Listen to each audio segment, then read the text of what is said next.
there are also very delicately integrated references in the script to, I think, a really important backstory to understand the film. So if we think about Jessica's character and why she is the way that she is, she just touches on it so briefly when we meet her the first evening. And she mentions that she didn't go to really good schools, but she had a great teacher.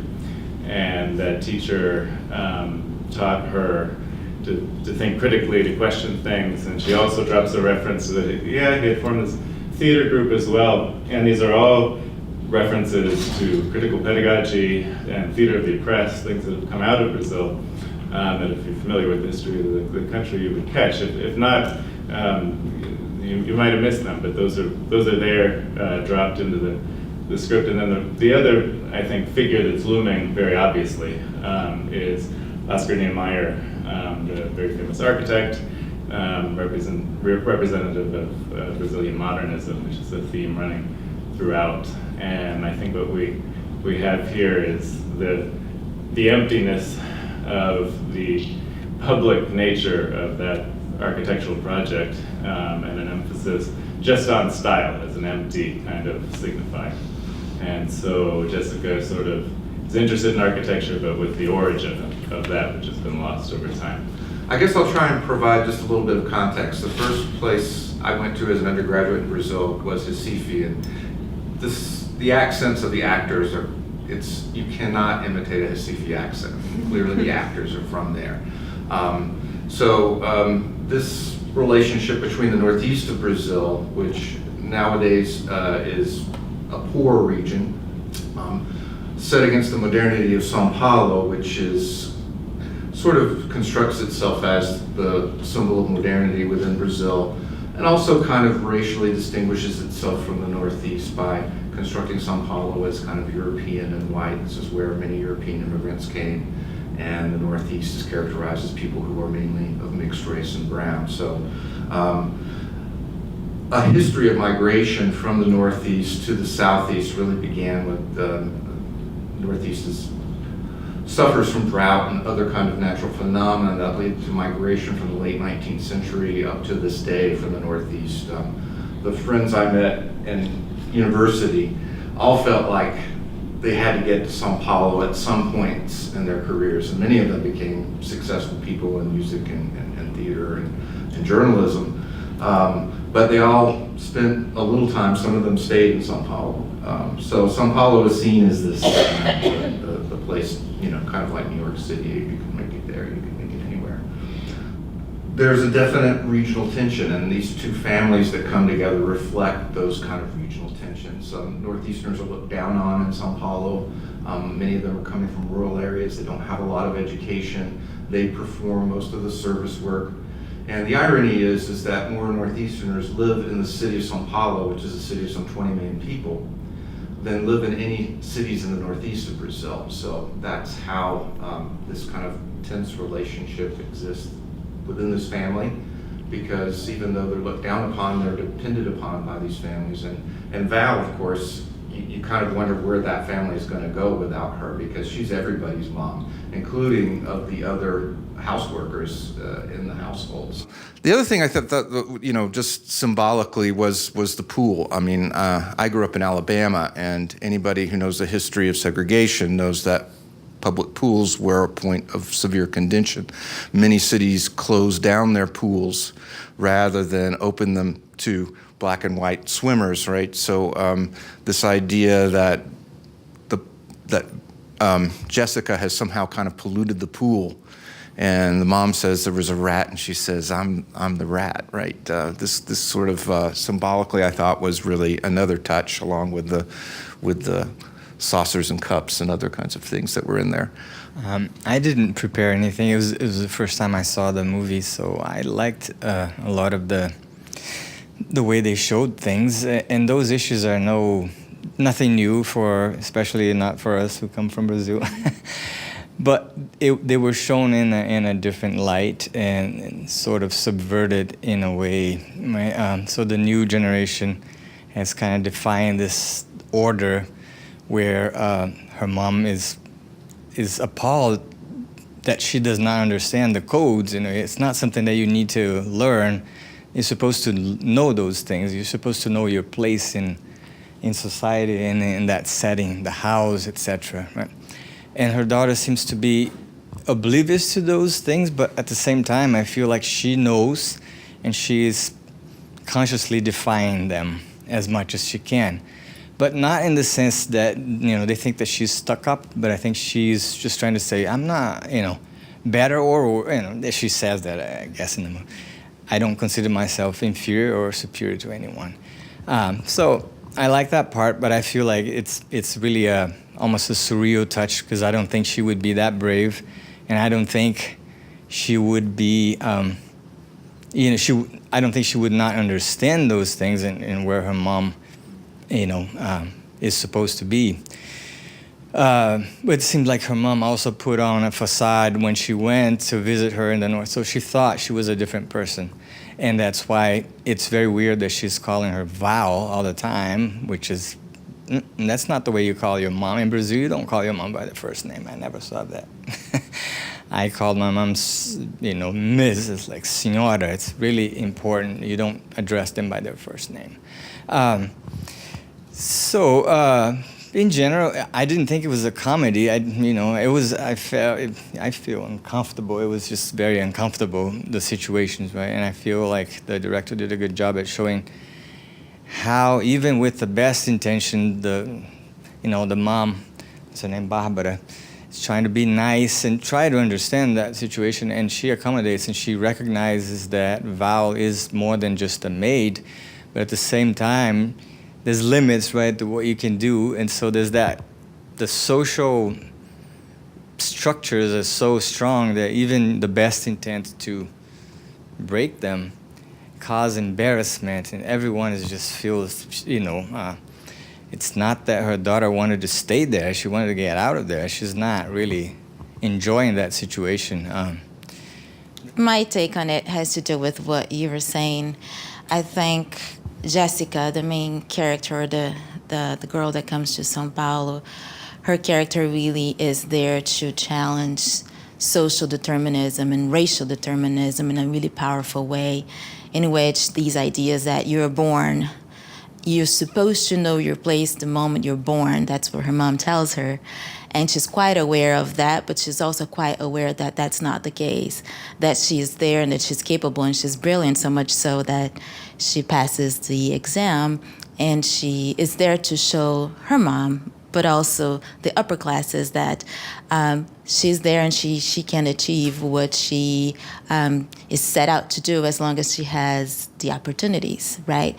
The opportunities come with education, as we see at the very beginning when she's establishing that even though she might have not had the best organized system of education itself, she had good educators, and that speaks to what Scott was mentioning with the idea of pedagogy of the oppressed, which really says that, even if you might be in a condition of oppression, you can still rise up, and you don't have to keep yourself within that mindset that because you were born oppressed, you will continue to be oppressed.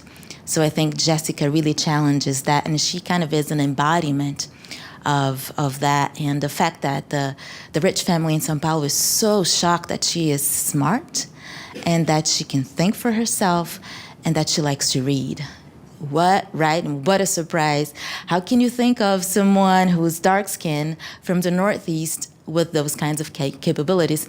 So I think her role is really what brings this film together, and the discomfort that Saulo was referring to is very present, not only in the film, but in Brazilian society, due to the fact that what you have, at least what you had for about 10 years, thinking about the economic development with the administration, Lula administration, that is known for implementing social programs that afforded for or created conditions for many of the lower classes, the Northeasterns, and people of color all over the country to have at least better opportunities and conditions.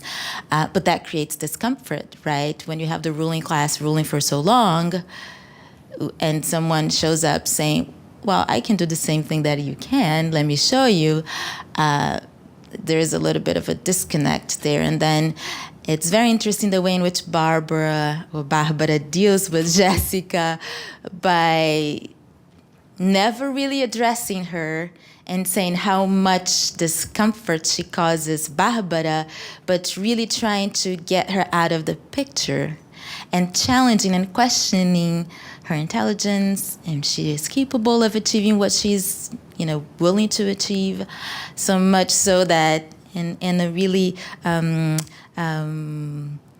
think, spatial way, right? She doesn't even want to see Jessica anymore. That's how much Jessica is troubling Barbara.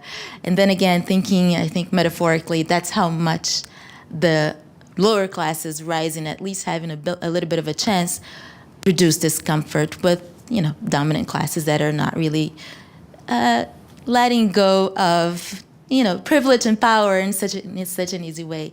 I think one of the details that I really like is the play with the cups, the coffee cups, and Val is amazing. I mean, the actor is amazing, and the whole play with it's mismatched.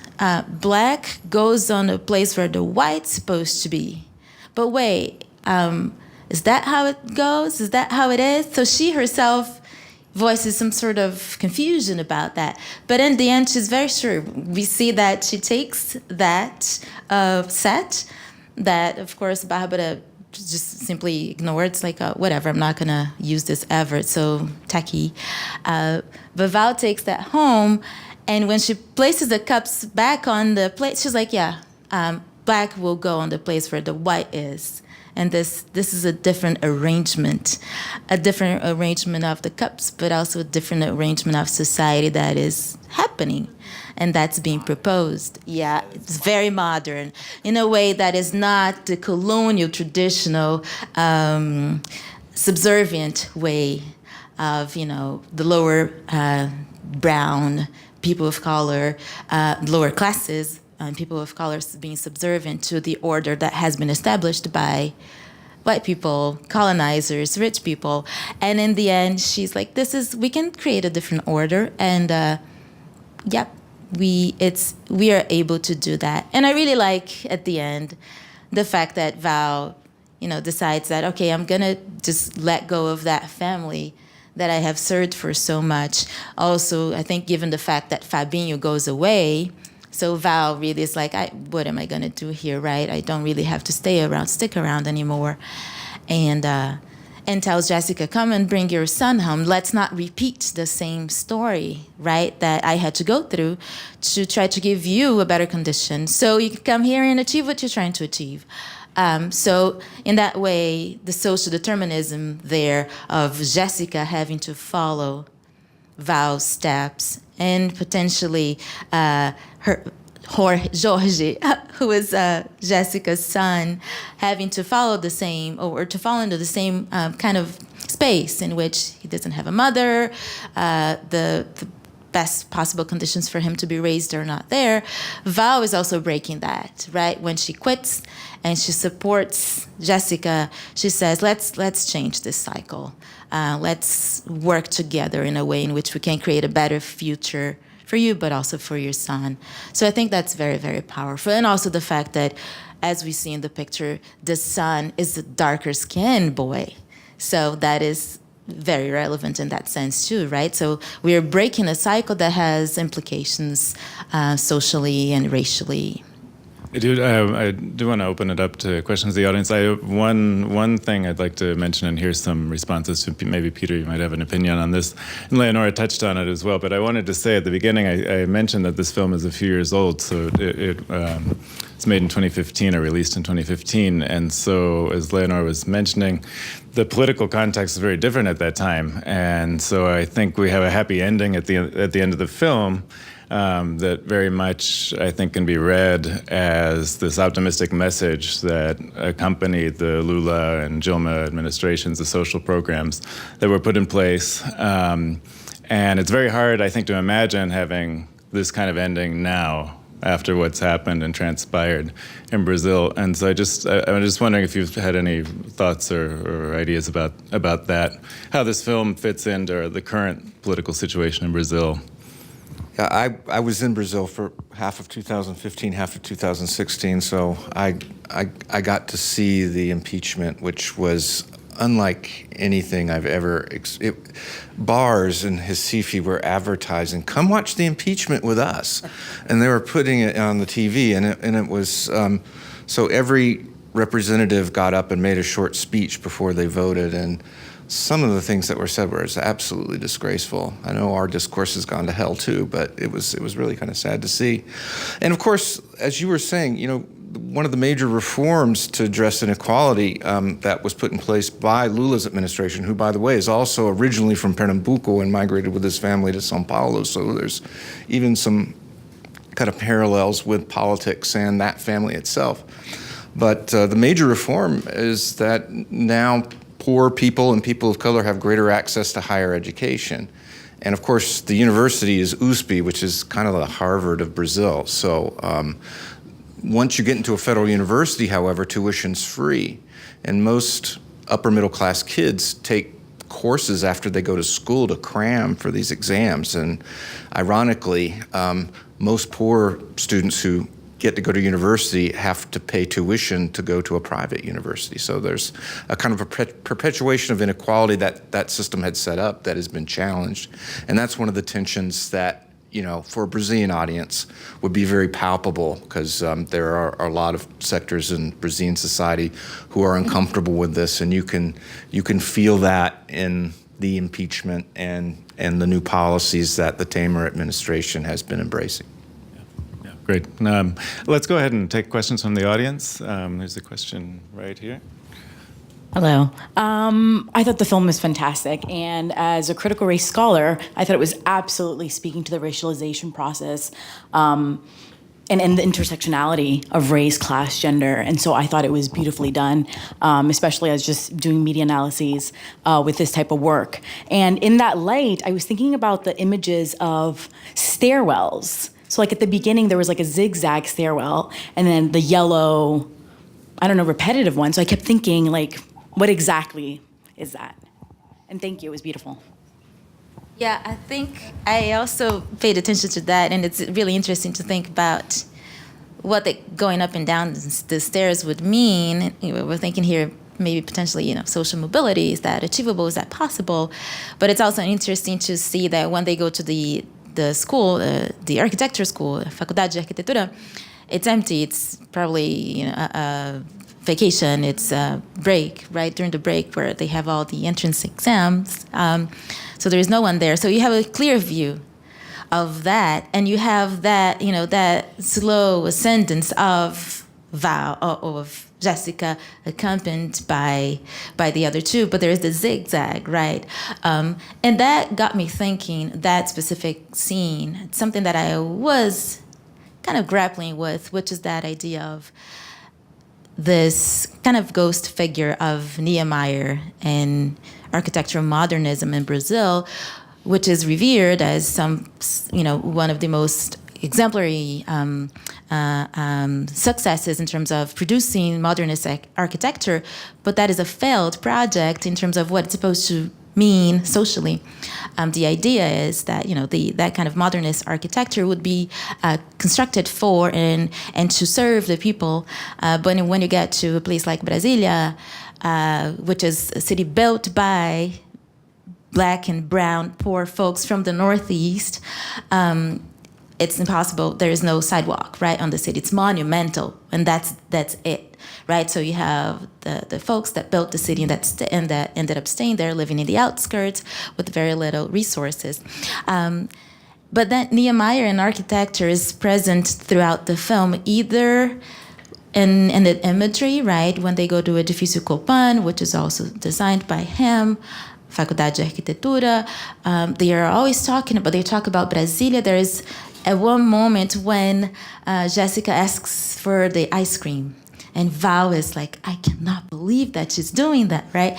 At the background, they're having this conversation about architecture, Brasília, what it means to think of modernism nowadays, what is the function of that. So I think the spatial aspect of the film also brings these questions, right? It's I think, elaborating on some sort of tension there. That, of course, I mean, it's kind of background information, but it really helps kind of grasp a little bit more what the debate. Yeah.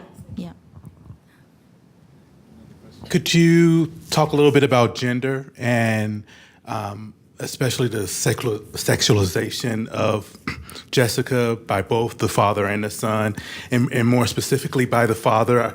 What your thoughts are about that? I'll give it a shot.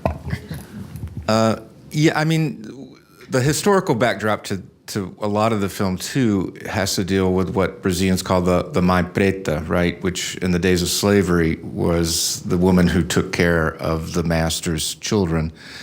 And this has a long history in Brazil. Nowadays, only wealthy, Morumbi, the neighborhood they're living in, is one of the most exclusive neighborhoods in São Paulo. Regular middle-class families could no longer really afford to have a live-in maid like that, but the wealthy can.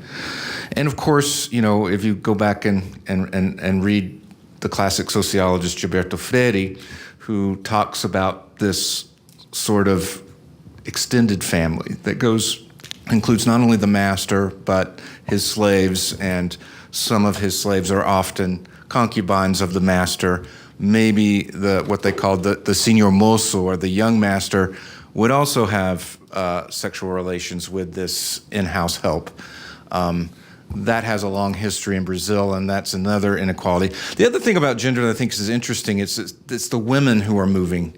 Generally, we think of men migrating. I mean, this happened with Lula's family, right? His father went to São Paulo, and then he followed with his mother later. When they got to São Paulo, his dad had another wife, and they couldn't live with him, and they had to really struggle for a time before they got settled. And this is kind of a twist on that classic narrative. One thing I thought that, that strange sort of harassment that guy was imposing on the girl, the expectation was that she was not going to put,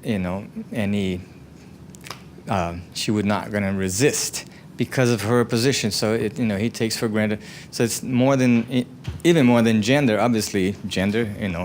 We're just talking about sexual harassment and sexual abuse, aren't we, MSU? But there's also the expectation that she would be more docile to that kind of stuff. And because he was grooming, kind of enticing her into, okay, you can do this, you are very smart, and here's my art, you can have it. We can do it. So it kind of gives her that false hope, and then she was very surprised that he wanted more than that. But I was glad it kind of stopped at that.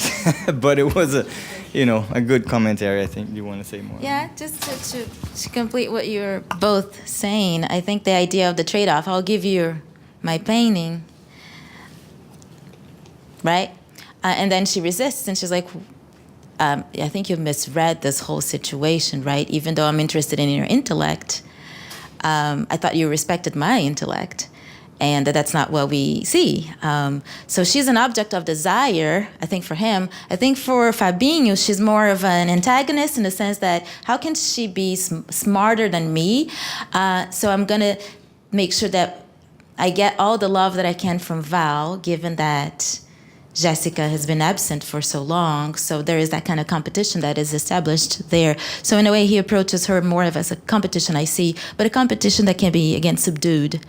And then when he proposes, right, are you a virgin, right? He, in a way, it's proposing, it's like making a proposition. So can we figure that out, right?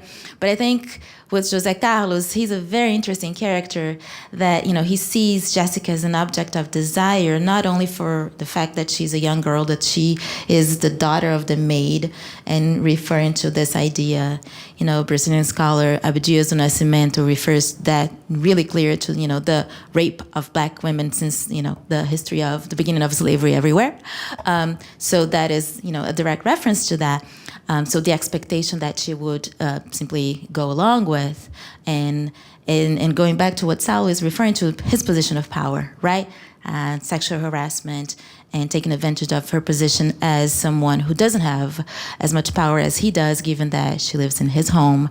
He is an accomplished or failed painter or an artist or an intellectual, and that she looks up to him in a way. But again, she challenges it when he proposes. You know, he makes the advances, and she is not only rejecting, but she finds that as a bizarre proposition. She's like uncomfortable, but also she laughs. She's like, "What is going through your mind?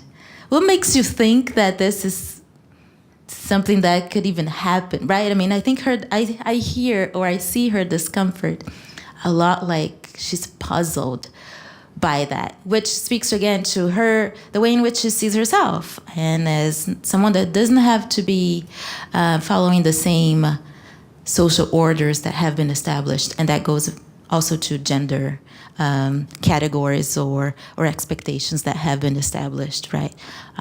Yeah, I think I really like her character. One little detail that I also observed and I remember is the fact that Barbara then gets isolated. She is not close to her son. Her husband is not, obviously not very interested in her. And he seems to sleep in a different room even. And her son is much more connected to and this girl comes and everybody's, kind of opening their spaces. And so she feels extremely threatened, and she is actually being challenged, not because Jessica wanted, but because it seemed like her presence just changed the dynamics there.